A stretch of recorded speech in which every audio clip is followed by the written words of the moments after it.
সরকারি চাকরিতে কোটার যৌক্তিক সংস্কারের এক দফা দাবিতে এবার রাষ্ট্রপতি বরাবর স্মারকলিপি প্রদান ও গণপদযাত্রার ঘোষণা দিয়েছে বৈষম্য বিরোধী ছাত্র আন্দোলনের নেতারা।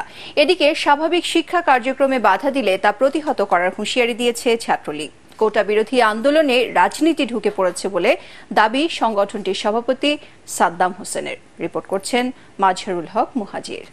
সংসদে যে আইনের প্রত্যাশা করি কোটা সংস্কার আন্দোলনের বাংলা ব্লকেটের পর এবার নতুন কর্মসূচি দিল বৈষম্য বিরোধী ছাত্র আন্দোলনের নেতারা।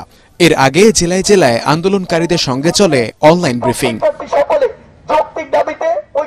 এ সময় ঢাকা বিশ্ববিদ্যালয়ের কেন্দ্রীয় লাইব্রেরির সামনে আন্দোলনের সমন্বয়করা জানায়, একটি কমিশন গঠন করে সংসদে জরুরি অধিবেশন ডেকে কোটার যৌক্তিক সংস্কার করা এখন সময়ের দাবি, অন্যথায় বৃহত্তর গণ আন্দোলনের হুঁশিয়ারি দেন তারা। আমরা যে আমাদের ছাত্র ধর্মঘট সেটি কিন্তু অব্যাহত থাকবে অনির্দিষ্টকালের জন্য।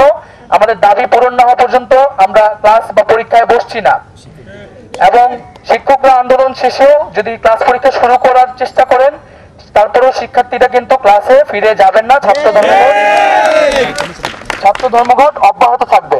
সরকার চাইলেই পরিবর্তন এবং পরিমার্জন করতে পারে। সুতরাং আমরা যারা নীতি নির্ধারক পর্যায়ে রয়েছে আমরা তাদেরকে বিনয়ের সাথে আমরা বলতে চাই, দেখুন এই সমস্যাটিকে আপনারা ঝুলিয়ে রাখবেন না, আপনারা আমাদেরকে রাস্তায় রাখবেন না, আমরা টেবিলে ফিরতে চাই।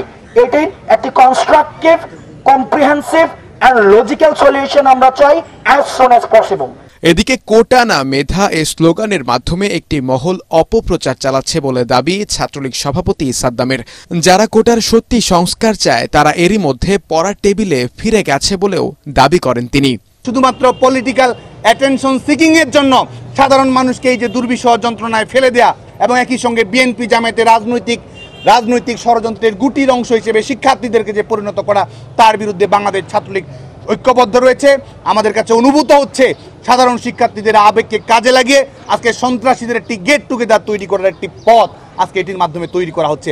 আন্দোলনকারীদের যেখানে দায়বদ্ধতা ছিল, একটি ভালো এক্সিট তৈরি করার প্রয়োজন ছিল এবং সাধারণ শিক্ষার্থীদের প্রতি দায়বদ্ধতা ছিল, শিক্ষা প্রতিষ্ঠানের প্রতি দায়বদ্ধতা ছিল, আইনগত শাসনের প্রতি, বিচার বিভাগীয় স্বাধীনতার প্রতি দায়বদ্ধতা ছিল। কোনো কিছু তোয়াক্কা না করে যে নৈরাজ্যের পরিবেশ তারা তৈরি করেছে, যে এনার্কিজম তারা দেখিয়েছে, বাংলাদেশ ছাত্রলীগ শান্তিপূর্ণভাবে গণতান্ত্রিক উপায়ে তাদের বিরুদ্ধে লড়ে যাবে এবং শিক্ষা প্রতিষ্ঠানের স্বাভাবিক শিক্ষার পরিবেশ এবং কোটা ইস্যুর একটি যৌক্তিক সুরাহা বাংলাদেশ ছাত্রলীগ সুনিশ্চিত করবে। এ সময় কোটার যৌক্তিক ও অন্তর্ভুক্তিমূলক সংস্কার এবং ব্যবস্থাপনা নিয়ে সাধারণ শিক্ষার্থীদের মতামত নিয়ে পলিসি অ্যাডভোকেসি ও ডোর টু ডোর ক্যাম্পেইন শুরুর ঘোষণাও দেয় ছাত্রলীগ। কোটা ইস্যুর যৌক্তিক এবং বাস্তবসম্মত সমাধানের লক্ষ্যে তাদেরকে নিয়ে আমরা কোন প্রকার ঘোলা পানিতে মাছ শিকারের চেষ্টা যেন কেউ করতে না পারে সেই লক্ষ্যে সচেষ্ট রয়েছি। মাজহারুল হক মুহাজির, এটিএন বাংলা, ঢাকা। বিভিন্ন সঠিক তথ্য উপাত্ত লিফলেট আকারে তাদের সামনে